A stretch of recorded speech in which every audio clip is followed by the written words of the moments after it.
नमस्ते दोस्तों।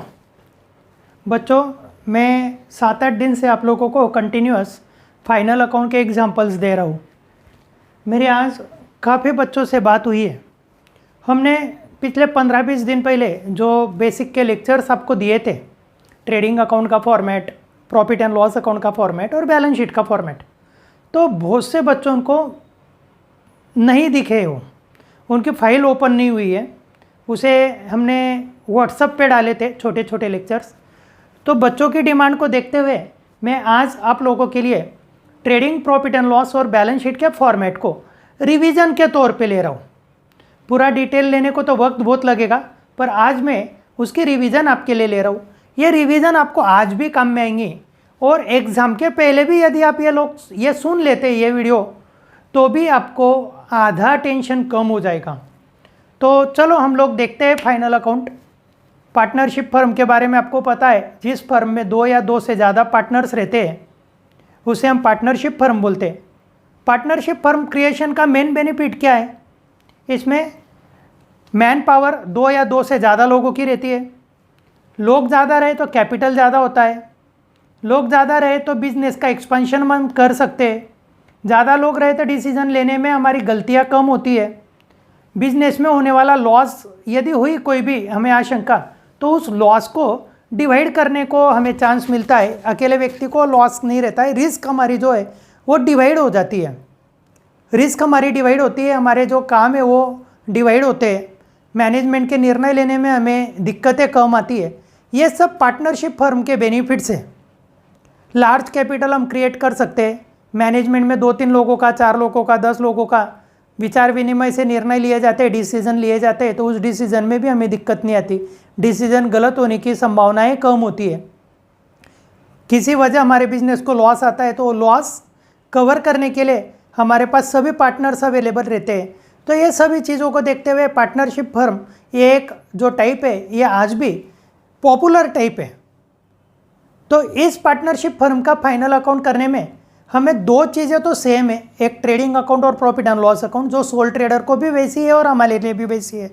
सिर्फ यह एक कैपिटल अकाउंट चेंज होता है, जो मैं आज आपको बहुत अच्छे से एक्सप्लेन करने वाला हूँ। और बैलेंस शीट के आइटम्स के बारे में मैं आपसे थोड़ी रफ और थोड़ी स्पीड में चर्चा करूँगा। तो देखते हैं हम लोग हमारा।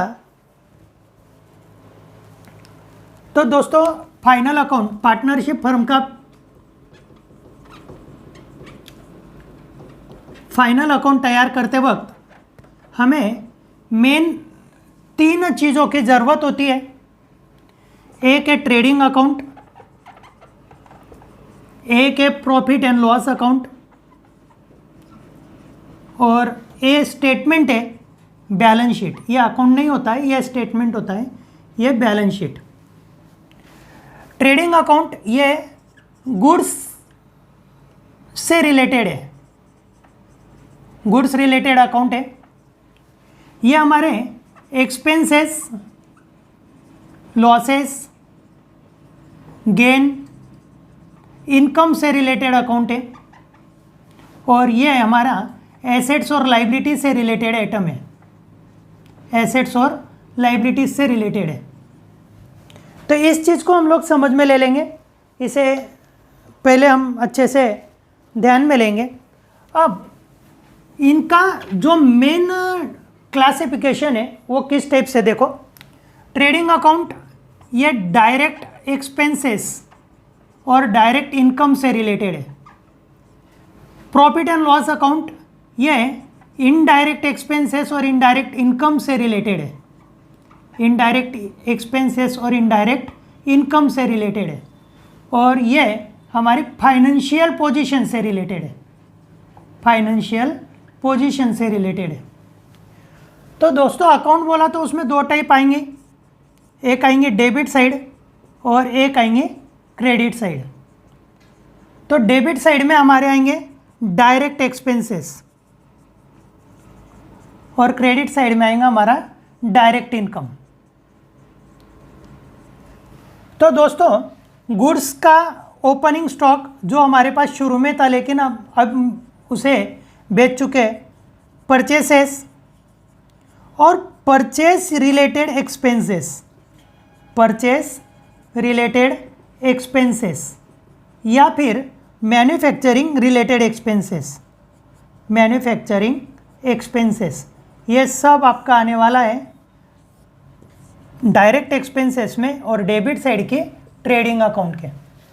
ट्रेडिंग अकाउंट के डेबिट साइड में डायरेक्ट एक्सपेंसेस जिसमें आता है opening stock, purchases, purchase related expenses, manufacturing related expenses.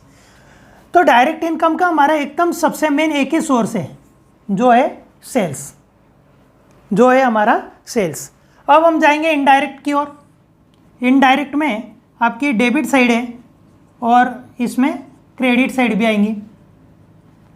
तो डेबिट साइड में हमारे ऑफिस से रिलेटेड एक्सपेंसेस, एडमिनिस्ट्रेशन से रिलेटेड एक्सपेंसेस, मैनेजमेंट के एक्सपेंसेस, फाइनेंस से related expenses, non operating expenses, non operating expenses, किसी भी टाइप के लॉसेस, इन सभी को हमें जगह मिलती है डेबिट साइड किसके, प्रॉफिट एंड लॉस के। इसमें रेंट, रेट, टैक्सेस, इंश्योरेंस से लेके तो डिप्रिसिएशन जैसे non cash item, loss on sale of asset, loss on loss by fire, बहुत सी चीज़ें हैं। इसकी लिस्ट बहुत लंबी है, बस हम लोग इसे थोड़ा सा शॉर्ट में समझने की कोशिश कर रहे हैं। क्रेडिट साइड में आपको इनडायरेक्ट इनकम आएगा जिसके अंदर interest received, commission received, dividend received, profit on sale of any asset, इस टाइप के आइटम्स आपको क्रेडिट में मिलने वाले हैं। उसके बाद हम लोग जाएंगे बैलेंस शीट की ओर। बैलेंस शीट के दो साइड से जो हमारी लेफ्ट हैंड साइड है उसे हम लोग लाइबिलिटीज़ बोलते हैं। लाइबिलिटीज़ ये हमारी जिम्मेदारियाँ होता है, ये हमारी इन फ्यूचर पेएबल अमाउंट्स रहती है, ये सब पेएबल अमाउंट्स रहती है। और इस साइड में आएगा हमारा राइट हैंड साइड में एसेट्स, प्रॉपर्टीज़। इसमें तीन टाइप है मेन, एक है फिक्स एसेट्स, दूसरा है इन्वेस्टमेंट्स अलग अलग, और तीसरी हमारी मेन करंट एसेट्स। तो आप लोग इस टेबल को थोड़ा सा समझने की कोशिश करोगे, समझ में लोगे। ट्रेडिंग अकाउंट ये डायरेक्ट इनकम और एक्सपेंसेस से रिलेटेड है, profit and loss account indirect income और एक्सपेंसेस से रिलेटेड है। तो बैलेंस शीट ये हमारा एक स्टेटमेंट है जिसमें हम लोग फाइनेंशियल पोजीशन बताते हैं।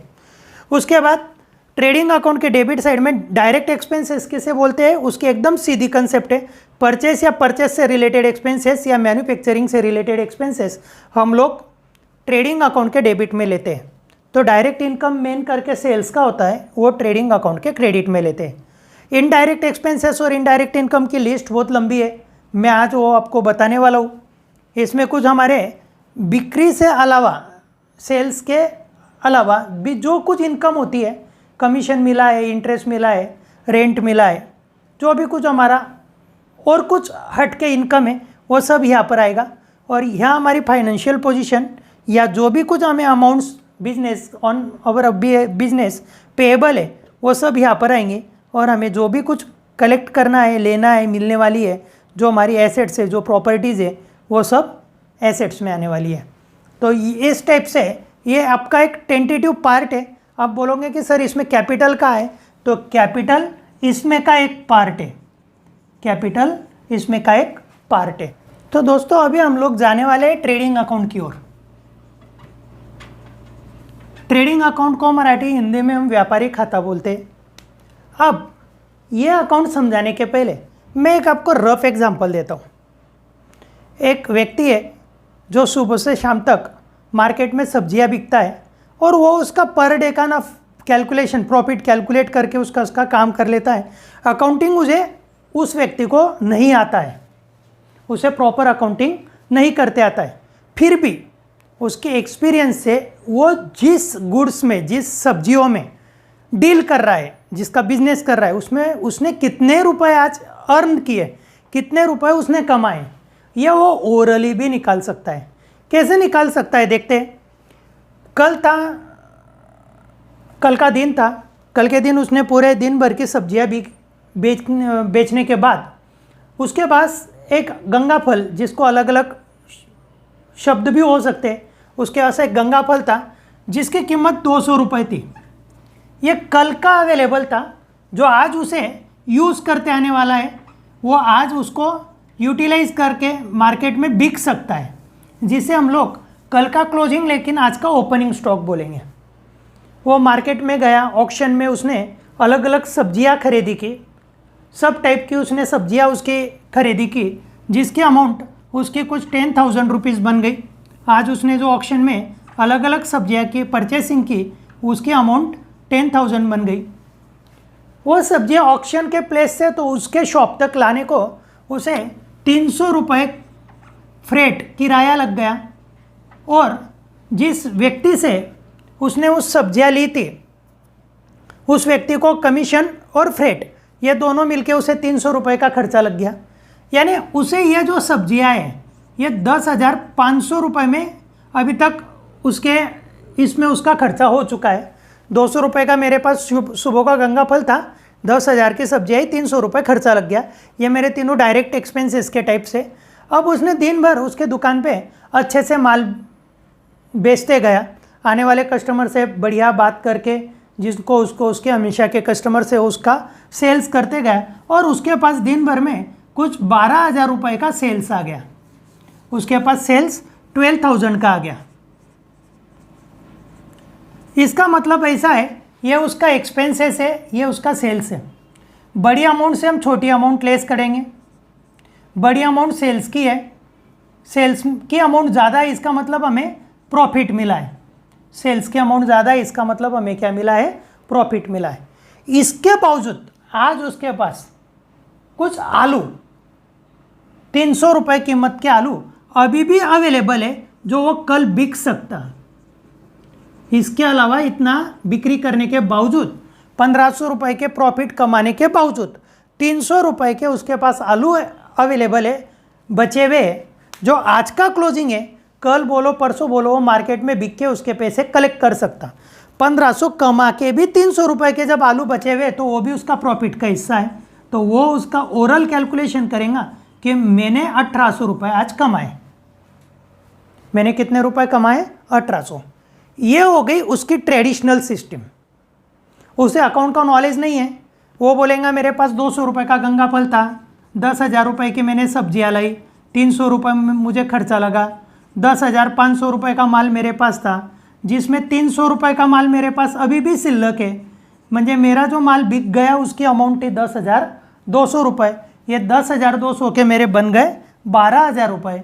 10,200 के मैंने कितने रुपए बनाए?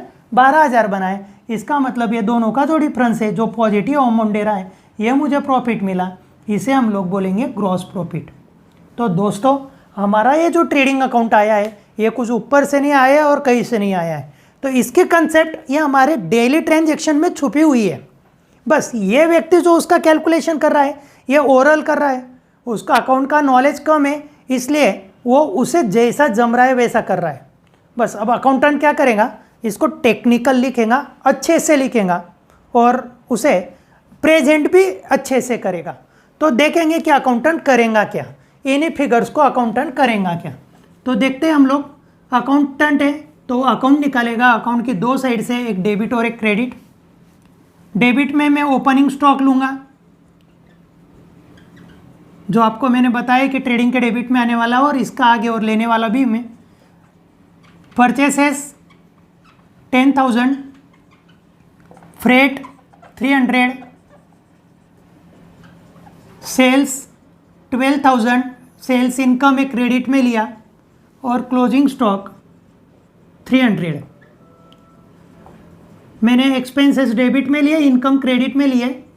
बचे हुआ माल मेरा इनकम है, क्योंकि बिकने के बावजूद, वो पैसे वसूल होने के बावजूद मेरे पास अवेलेबल है। ये अमाउंट हो गई मेरी 12,300। अब इसमें से 10,500 गए, तो आप लोग समझ सकते हो कि ग्रॉस प्रॉफिट कैसे निकलेगा।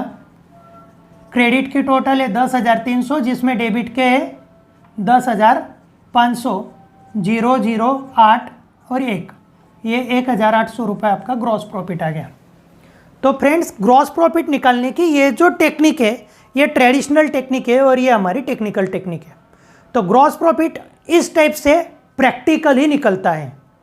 अब उसमें वो व्यक्ति क्या बोलेगा कि मेरा 1800 रुपये इनकम था, इसमें मैं जो जगहों पे गाड़ी लगाता हूँ वहाँ का 100 रुपये किराया दिया, नगर पालिका, ग्राम पंचायत, महानगर पालिका वालों की जो अमाउंट होती है वो 100 रुपये दी, चाय पानी में मेरा 50 रुपये दिन भर में खर्चा हो गया,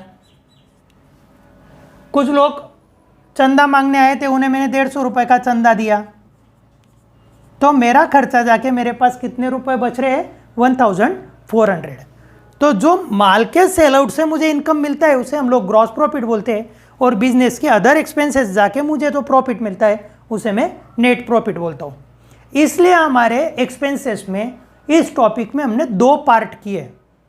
फर्स्ट पार्ट है आपका ट्रेडिंग अकाउंट और सेकंड पार्ट है प्रॉफिट एंड लॉस अकाउंट। दोनों एक ही बंदे के खर्चे, पर कुछ जो खर्चे है वो परचेस या मैन्युफैक्चरिंग से रिलेटेड है, इसे उसके लिए इसलिए उसे ट्रेडिंग अकाउंट में जगह मिलती है। तो बिजनेस के जो अदर एक्सपेंसेस है उसे हम लोग प्रॉफिट एंड लॉस अकाउंट में लेने वाले हैं। तो देखते हैं हम अब trading account, profit and loss account का फॉर्मेट। हाँ, तो दोस्तों हम लोग आ रहे हैं अभी ट्रेडिंग अकाउंट के फॉर्मेट की ओर, जो फॉर्मेट मैंने आपको दे चुका हूँ। और जो नए बच्चे हैं वो अपने PDF पे कभी भी ये फॉर्मेट देख सकते हैं, और ये PDF स्टेट बोर्ड के कोई भी साइट पे अवेलेबल है। फिर भी यदि आपको लगे तो इसे बाद में पॉज करके आप लोग लिख सकते हो। ट्रेडिंग अकाउंट के शुरू में सबसे पहला आइटम आता है, हमारा मेन आइटम आता है ओपनिंग स्टॉक। जो पिछले साल का अवेलेबल माल था उसे हम पिछले साल क्लोजिंग स्टॉक बोलते थे, और वही माल इस साल के शुरू में हमारे पास ओपनिंग स्टॉक रहता है। जैसा ये स्टॉक हम एक्सपेंडिचर में इसके लिए लेते हैं क्योंकि ये स्टॉक हम बिक्री के टाइम पे पहले प्रायोरिटी में यूज़ करते हैं, इसलिए इसे हम लोग ट्रेडिंग के डेबिट में लेते हैं। उसके बाद का सबसे मेन आइटम है हमारे परचेसेस। ये परचेसेस गुड्स का ही होता है, इतना ध्यान में रखो, इसमें एसेट की परचेस हमें चलेंगे नहीं। तो परचेसेस, और उसमें से हम लोग रिटर्न करेंगे परचेस रिटर्न, और परचेस रिटर्न को सेकंड वर्ड है रिटर्न आउटवर्ड। तुम लोग इसको कुछ भी बोल सकते हो, परचेस रिटर्न भी बोल सकते हो, रिटर्न आउटवर्ड भी बोल सकते हो। इसके अमाउंट हम लोग लेस करके बाहर लिखेंगे। उसके बाद परचेस से रिलेटेड मेन एक्सपेंडिचर है या मैन्युफैक्चरिंग से रिलेटेड मेन एक्सपेंडिचर है जिसका नाम है वेजेस। वेजेस का मतलब है मजूरी। वेजेस का मतलब है जो हमारा रॉ मटेरियल है उसको फिनिश गुड्स में कन्वर्ट करने के लिए लगने वाली मजूरी। बहुत से व्यापारियों के पास आने वाला जो माल है वो रॉ मटेरियल फॉर्म में होता है। ऐसा समझ लो कि जलगांव का नवजीवन सुपर शॉप अपना है। मैंने आज 100 क्विंटल दाल मंगाई, तो दाल तो पैकिंग मतलब गोनी में आती है, तो दाल मंगाने के बाद उसे धूप देना, उसको चुनना और उसको क्लीन करके पैकिंग करना, इसके लिए हमें लेबर की ज़रूरत होती है। तो उन लोगों को दी हुई मजूरी जो हमारे माल को क्लीन करने के लिए दी, खास करके ये परचेस या प्रोडक्शन से रिलेटेड एक्सपेंडिचर है, इसे हम लोग ट्रेडिंग अकाउंट के डेबिट में लेंगे। Wages, direct wages, productive wages, chargeable wages, manufacturing wages, इसके ये अलग अलग नाम है। उसके बाद है मेन आपका कैरियज या फ्रेट इनवर्ड। जैसा जलगांव का नवजीवन सुपर शॉप है, अभी कुछ माल मेरा जलगांव से ही आता है, कुछ माल मुंबई से आता है, कुछ पूना से आता है, कुछ इंदौर से आता है, कुछ माल मेरा दिल्ली से आ रहा है। तो अलग अलग जगहों से माल मंगाने के लिए मुझे जो ट्रांसपोर्टेशन एक्सपेंडिचर लगते हैं, उसे हम लोग कैरियज इनवर्ड बोलते हैं। उसके बाद में सबसे मेन आइटम है हमारा रॉयल्टी। यदि मैं एक पब्लिशर हूँ, किताब मैन्युफैक्चरर हूँ, तो मैं ऑथर को उसके पोएम्स के लिए, उसके स्टोरी के लिए, उसके बुक्स के लिए जो भी कुछ अमाउंट देता हूँ उसे मैं रॉयल्टी बोलता हूँ। यह रॉयल्टी दिए बिना उस किताब को पब्लिश करने के अधिकार मेरे पास नहीं रहेंगे। तो रॉयल्टी ये मेरा मैन्युफैक्चरिंग से रिलेटेड एक्सपेंडिचर है। उसके बाद कोल, कोक, कोयला या वो जो फ्यूल करके हम लोग यूज़ करते हैं, gas and fuel. Manufacturing process में हमें जैसा बेकरी का मेरा प्रोडक्ट्स होगा तो ब्रेड के लिए मुझे कोयला या दगड़ी कोयला लगेगा, या फिर मेरा कभी नमकीन का शॉप होगा तो नमकीन बनाने के लिए गैस या डीजल की भट्टी या रॉकेल या लकड़ी जो भी कुछ लगेंगी। बहुत सी जगहों में मैन्युफैक्चरिंग के लिए वाटर का, पानी का भी खर्चा लगता है, ये हम ट्रेडिंग अकाउंट के डेबिट में लेंगे। मैन्युफैक्चरिंग से रिलेटेड जो भी और कुछ एक्सपेंसेस होंगे, प्रोडक्शन एक्सपेंसेस या मैन्युफैक्चरिंग एक्सपेंसेस, वो ट्रेडिंग में आएगा। वर्क्स मैनेजर सैलरी, जो हमारे फैक्ट्री का मैनेजर होता है, उसका पेमेंट हम लोग ट्रेडिंग अकाउंट के डेबिट में लेंगे। ये भी हमारा डायरेक्ट एक्सपेंडिचर है। उसके बाद में हम फॉरेन से यदि माल मंगाते हैं तो उस पर लगने वाले चार्जेस को हम लोग इंपोर्ट ड्यूटी बोलते हैं, वो भी ट्रेडिंग अकाउंट के डेबिट में आएगा।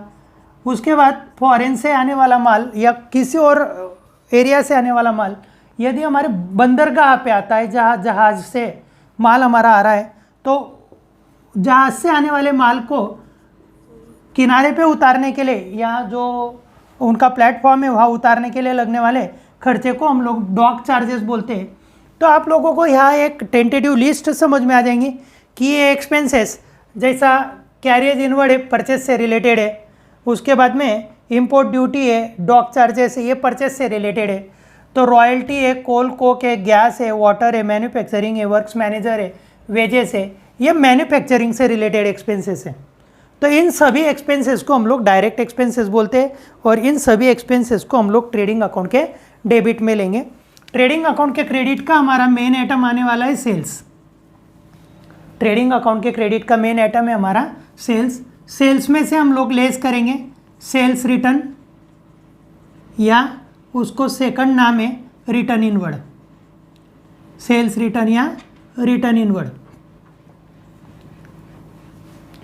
उसके बाद यहाँ एडजस्टमेंट रही तो 4 आइटम आते हैं।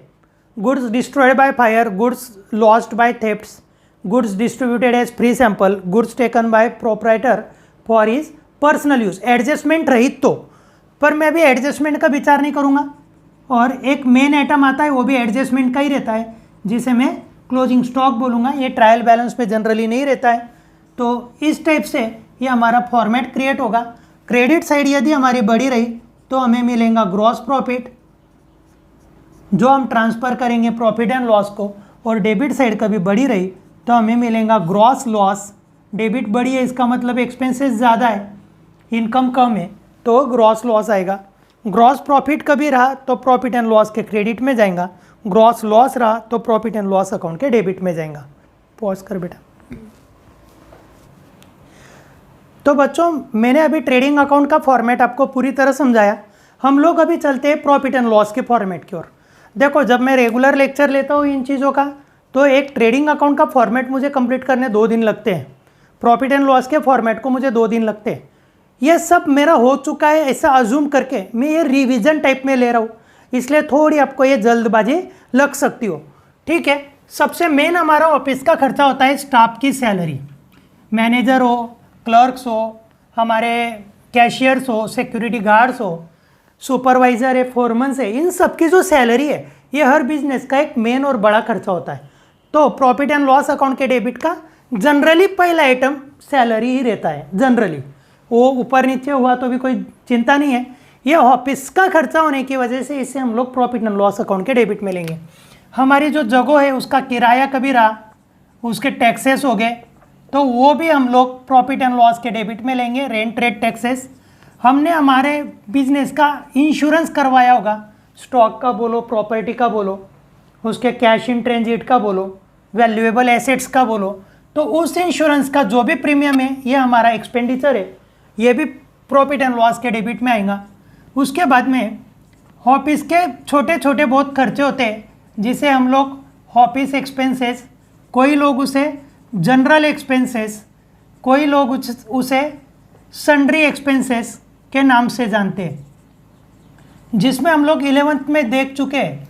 चाय पानी का खर्चा है, किसी को गिफ्ट दिया है, किसी को टिप दी है, छोटी मोटी रिपेयरिंग का खर्चा है, न्यूज़पेपर का बिल दिया है, रिफ्रेशमेंट वगैरह के लिए हमने खर्चा किया है। तो ये सब चीज़ें हम लोग ऑफिस एक्सपेंसेस में डालते हैं।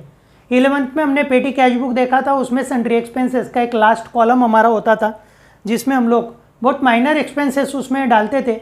वही sundry expenses, office expenses, general expenses यहाँ पर आते हैं। उसके बाद हमारा बैंक में से यदि हमने लोन लिया है तो इंटरेस्ट पेड, यह हमारा फाइनेंस रिलेटेड एक्सपेंसेस है। उसके बाद में बैंक हमें अलग अलग सर्विसेज देती है, उसके अगेंस्ट जो चार्जेस लगते हैं उसे हम लोग बैंक चार्जेस बोलते हैं। बैंक में हमने यदि कुछ हमारी वैल्यूएबल चीज़ें लॉकर में रखी हो तो उसका लॉकर का रेंट लगता है, वो हमारा प्रॉफिट एंड लॉस के डेबिट में आएगा। उसके बाद हमारे कस्टमर्स के अच्छे व्यवहार को या अच्छे पेमेंट कंडीशन को देखते हुए उन्हें हम लोग डिस्काउंट देते हैं, जिसे डिस्काउंट अलाउड बोलते हैं। डिस्काउंट को और एक सब्स्टिट्यूट वर्ड है जिसे हम लोग रिबेट बोलते हैं। और उसके बाद अलाउंसेस भी उसी से रिलेटेड हमारा वर्ड है जो हम लोग हमारे कस्टमर्स को अलाउड करते हैं। तो दोस्तों आपके मन में रहेगा कि सर ये 3 वर्ड आपने एक ही इसके लिखे, ये भी छूट है, ये भी छूट है और ये भी छूट है, तो फिर कैसे? तो हम हमारे बिजनेस के रेगुलर माल्स के ऊपर जो छूट देते हैं उसे डिस्काउंट बोलते हैं।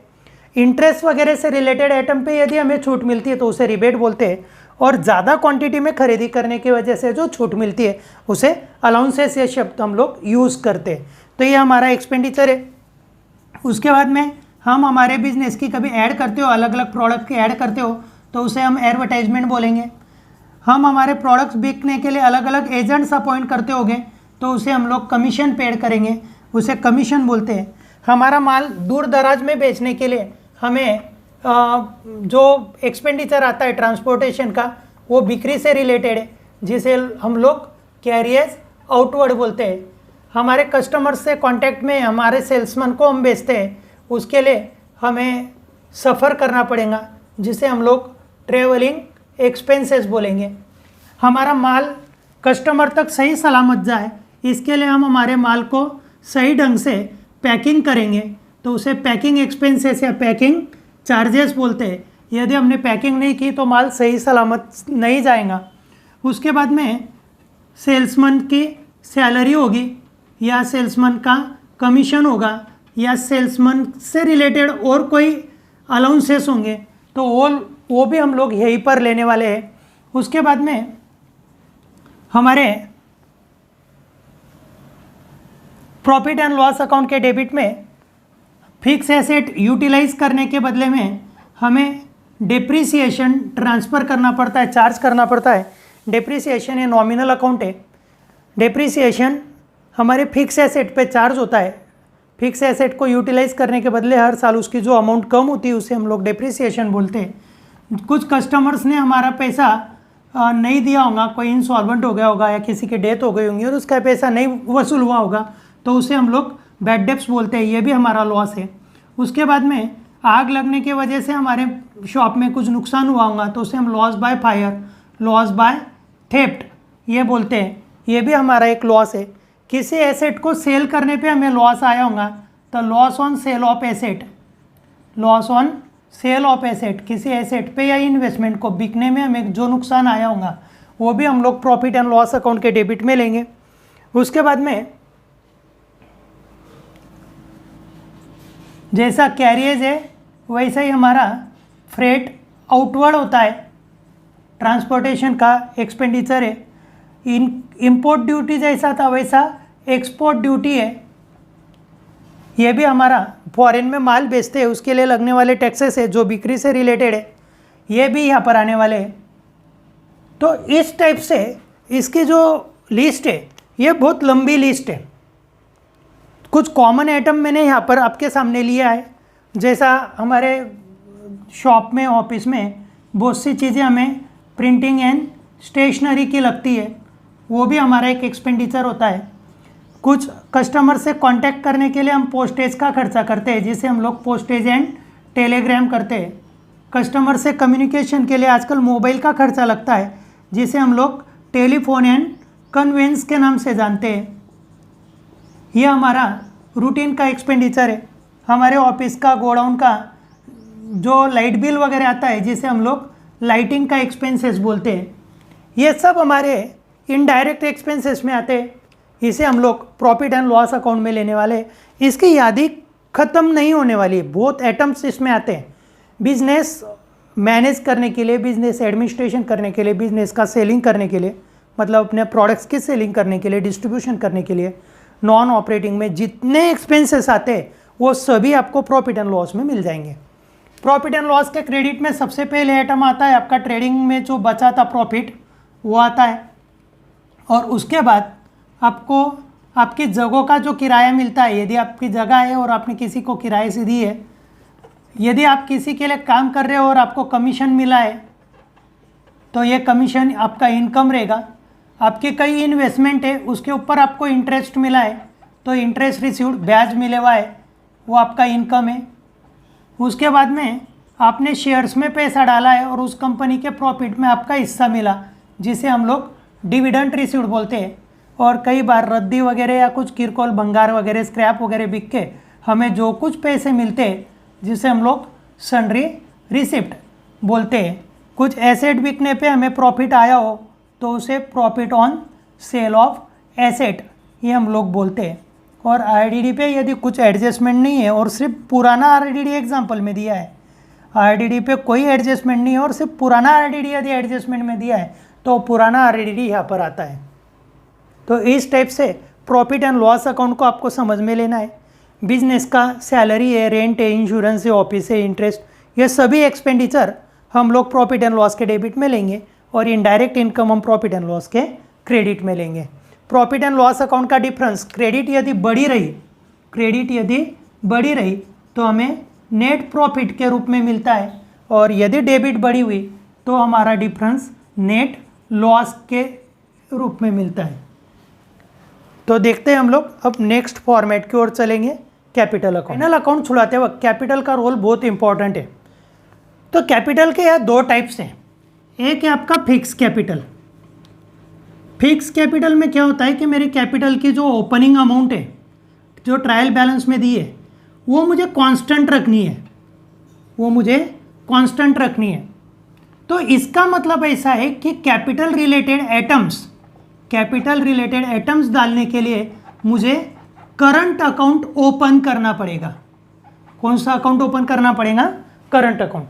ये एग्जांपल आएगा उस टाइम पे मैं आपको अच्छे से समझा दूंगा। सिर्फ आपको एक चीज़ ध्यान में रखना है, मेरा कैपिटल का ओपनिंग बैलेंस 5 लाख है और मुझे इस साल वो 5 ही लाख रखना है, अगले साल भी 5 ही लाख रहने देना है। तो जब मुझे कैपिटल कांस्टेंट रखना है तो कैपिटल से रिलेटेड बहुत से आइटम होते हैं, जैसा ड्राइंग है, इंटरेस्ट ऑन कैपिटल है, पार्टनर की सैलरी है, पार्टनर का कमीशन है, नेट प्रॉफिट है। फिर ये आइटम डालेंगे कहाँ? जब कैपिटल हमें कांस्टेंट रखना है तो ये सभी आइटम डालने के लिए हमारे पास अकाउंट होता है करंट अकाउंट। तो करंट अकाउंट भी सेम आता है। राम श्याम 2 पार्टनर्स है, ऐसा मैं अज्यूम कर रहा हूँ, और दोनों के कॉलम यहाँ पर आएंगे। और यदि मेरा कैपिटल फ्लक्चुएटिंग कैपिटल है, मेरा कैपिटल की मेथड फ्लक्चुएटिंग कैपिटल है, तो मुझे सिर्फ और सिर्फ कैपिटल अकाउंट ओपन करना है। करंट अकाउंट की मुझे ज़रूरत नहीं है। इस चीज़ को आप ध्यान में लो। फ्लक्चुएटिंग का मीनिंग क्या है? मेरा कैपिटल था 5 लाख, इस साल का प्रॉफिट आया 1 लाख, बन गया 6 लाख। मैंने 50,000 रुपये पर्सनली निकाले थे, 50,000 कट किए, 5.5 लाख, 5,50,000। तो मेरे कैपिटल देखो 5 पे से 6 पे जा रहा है, 6 पे से 5.5 पे आ रहा है, तो वो अमाउंट्स फ्लक्चुएट हो रही है। तो इसे हम लोग फ्लक्चुएटिंग कैपिटल बोलते हैं, जिसमें हमें सिर्फ कौन सा अकाउंट निकालना है? कैपिटल। फिर बच्चों आपको ये प्रॉब्लम आएगा कि सर हमने पहचानना कैसा? तो एकदम सिंपल है, जिस ट्रायल बैलेंस में सिर्फ कैपिटल अकाउंट दिया है उसे फ्लक्चुएटिंग कैपिटल मानो, और जिस कैपिटल एग्जाम्पल के ट्रायल बैलेंस में आपको कैपिटल अकाउंट भी दिया है और करंट अकाउंट भी दिया है तो वो फिक्स कैपिटल मानो। तो हम लोगों ने कल जो 6 नंबर का एग्जाम्पल दिया वो फिक्स कैपिटल का था, बाकी के सभी एग्जाम्पल फ्लक्चुएटिंग के थे। पर मुझे कुछ शिकायतें आई, बच्चों का बोलना था कि सर नहीं समझ में आ रहा है, तो अब मैं समझ में लेता हूँ।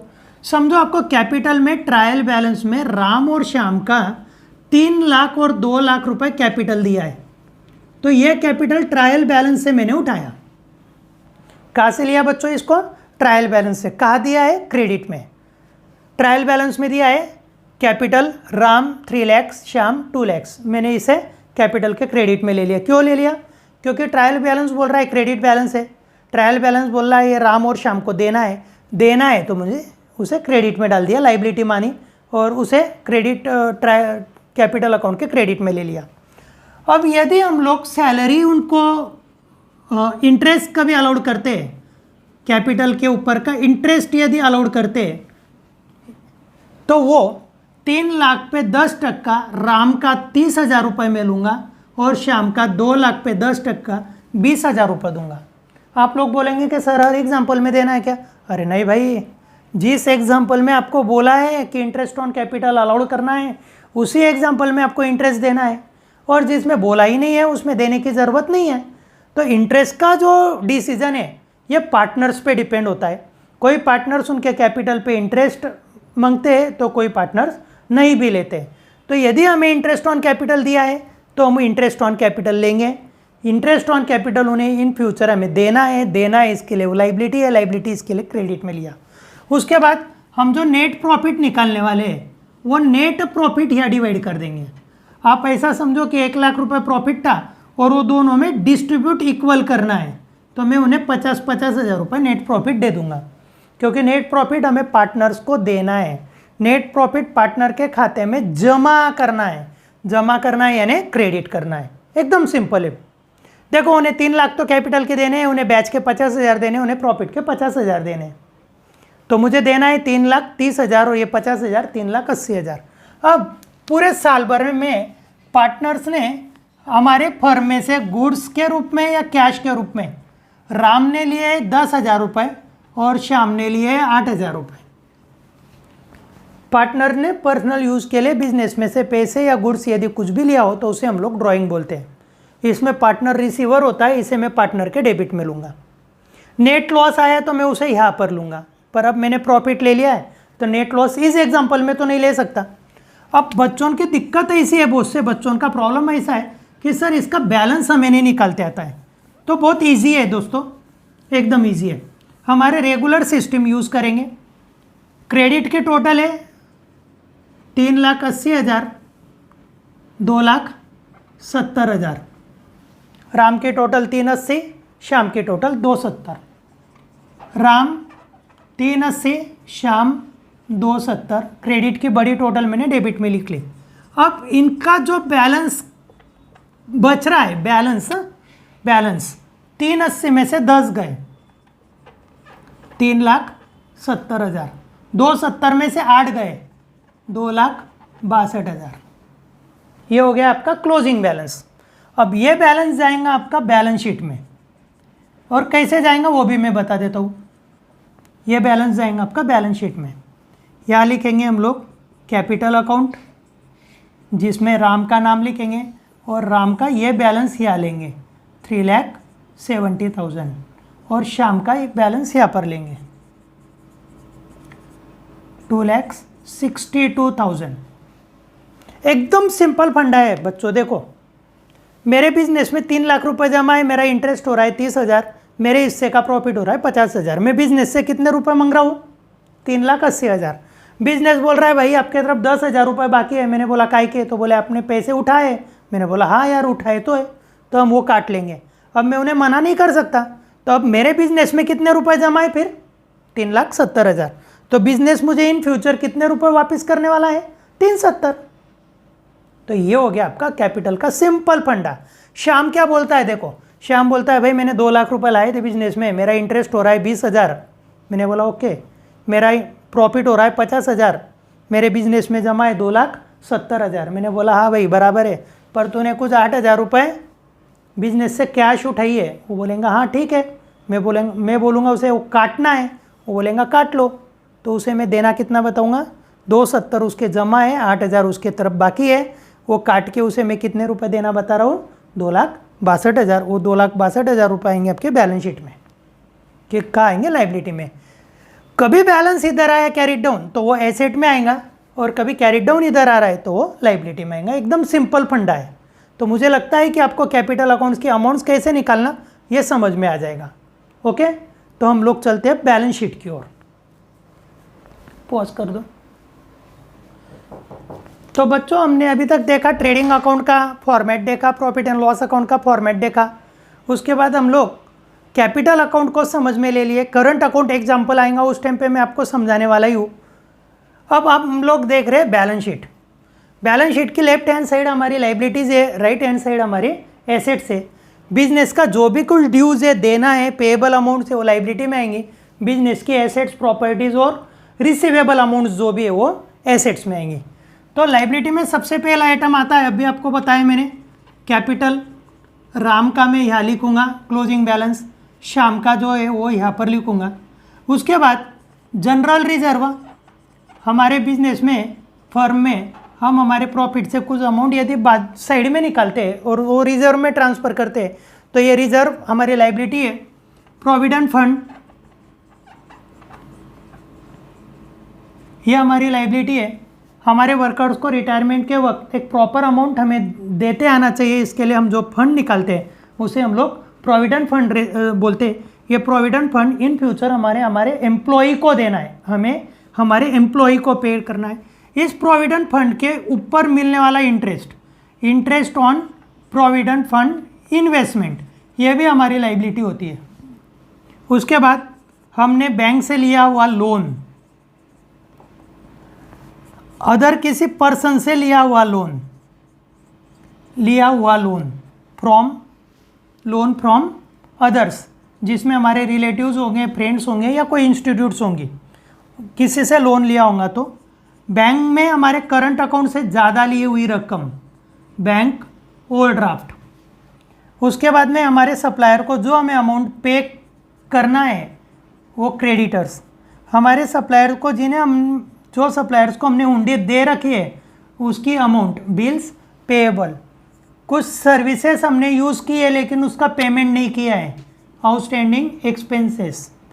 कुछ इनकम हमें एडवांस में मिल चुका है, प्री रिसीव्ड इनकम,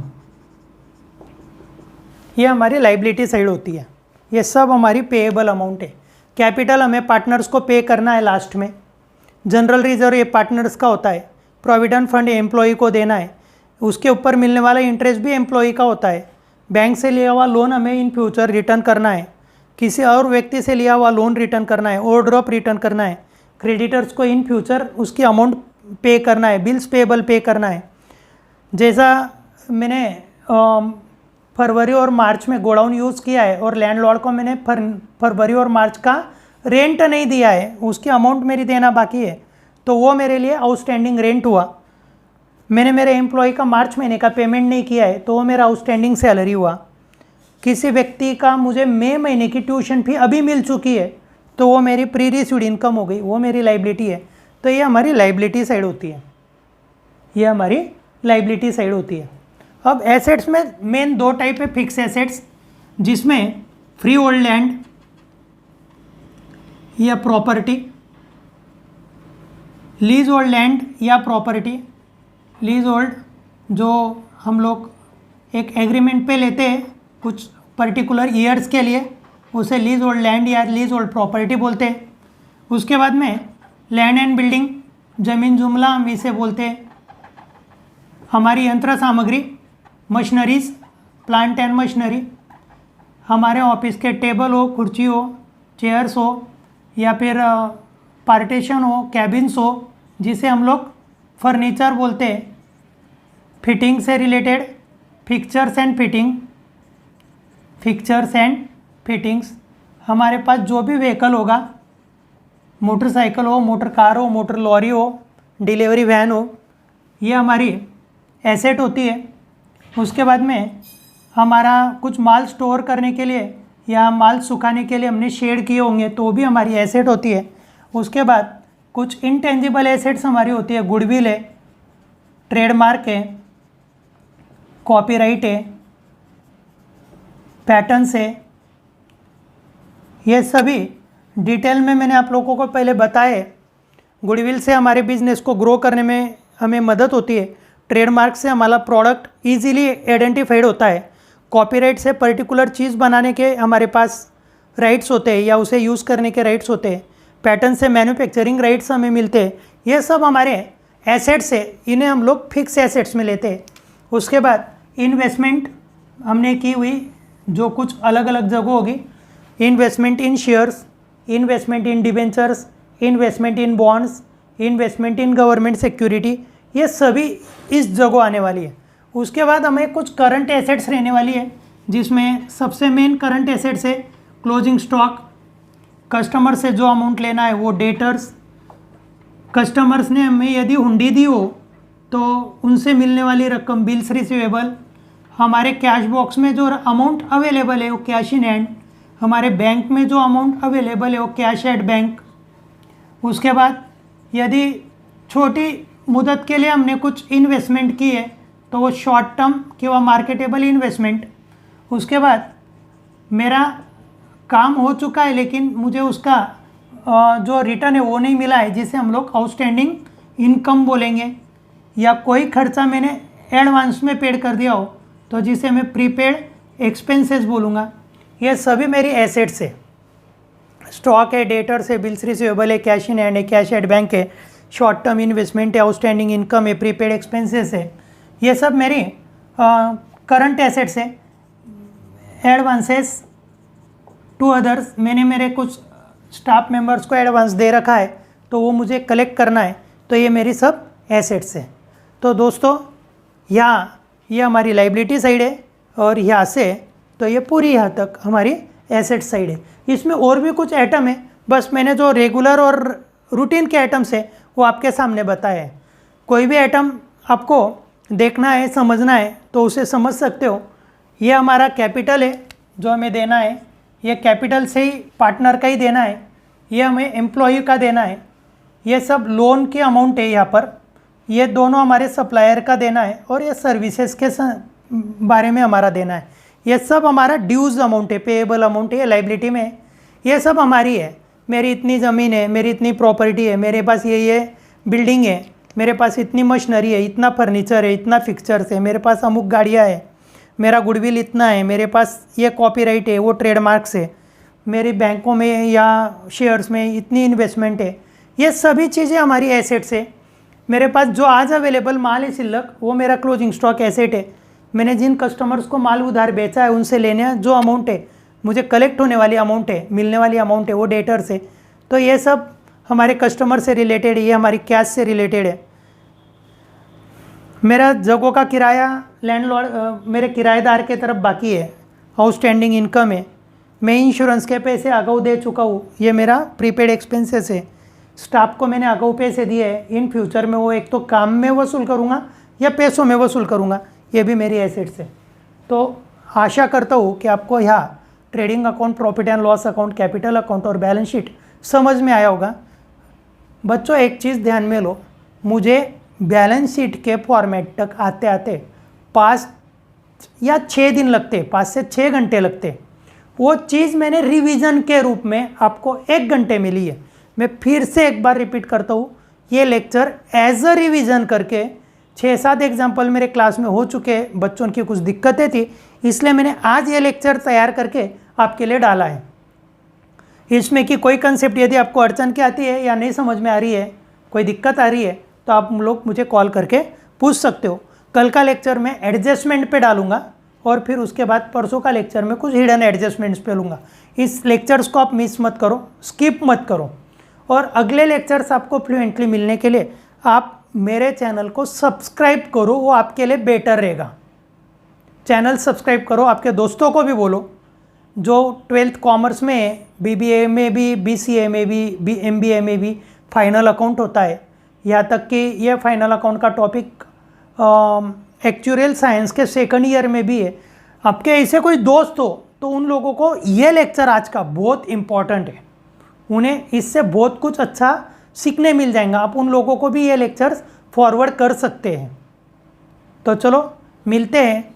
आशा करता हूँ आप इसे ध्यान से सुनेंगे, समझ में लेंगे और इसे लर्न करने की जगह बजाय इसे समझने पे आप लोग ज़्यादा ध्यान दो। यदि आपकी कंसेप्ट क्लियर हो गई तो आपको जल्दी समझ में आ जाएगा। तो चलो मिलते हैं कल एडजस्टमेंट के लिए। बाय।